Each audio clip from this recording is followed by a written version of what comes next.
here to take you on yet another lesson in English language. Okay, today we'll be looking at idiomatic expressions. Idiomatic expressions. What are idiomatic expressions? Okay, before I define it, let me give you an example of an idiomatic expression. For instance, to rain cats and dogs. Yeah, it's raining cats and dogs. Okay, that's an idiomatic expression. Now, do you know the meaning of raining cats and dogs?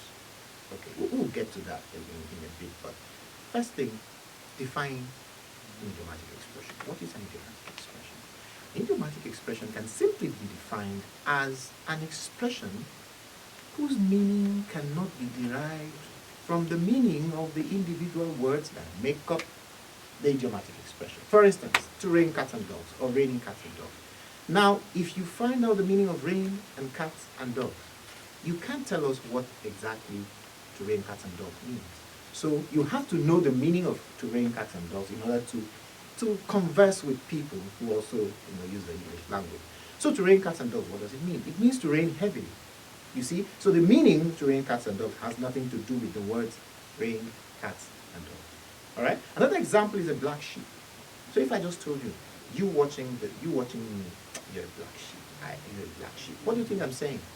It's an idiomatic expression. So if you know the meaning of black and sheep, you still may not know the meaning of the black sheep. But it simply means an evil person, someone who is bad. All right?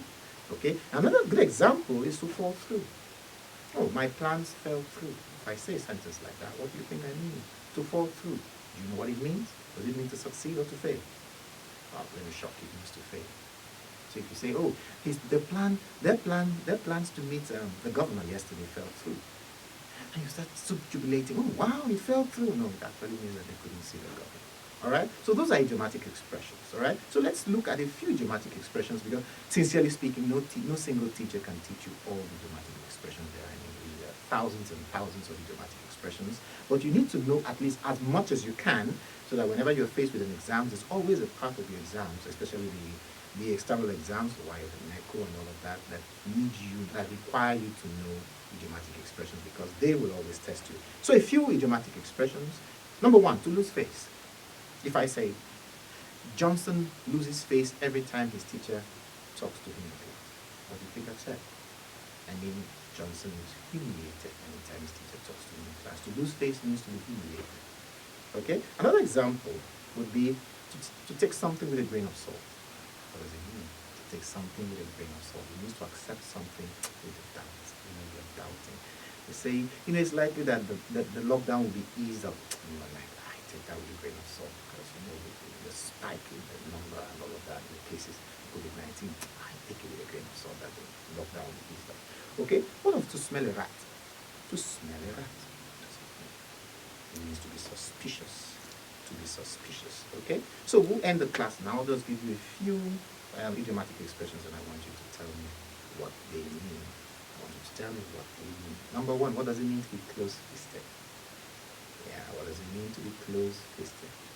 Number two, what's the meaning of a wet blanket? A wet blanket. Number three, what does it mean? What does it mean to drink like a fish? Drink like a fish. And finally, what does it mean to be light-fingered? I'll give you an example, light-fingered. Some students actually are light-fingered.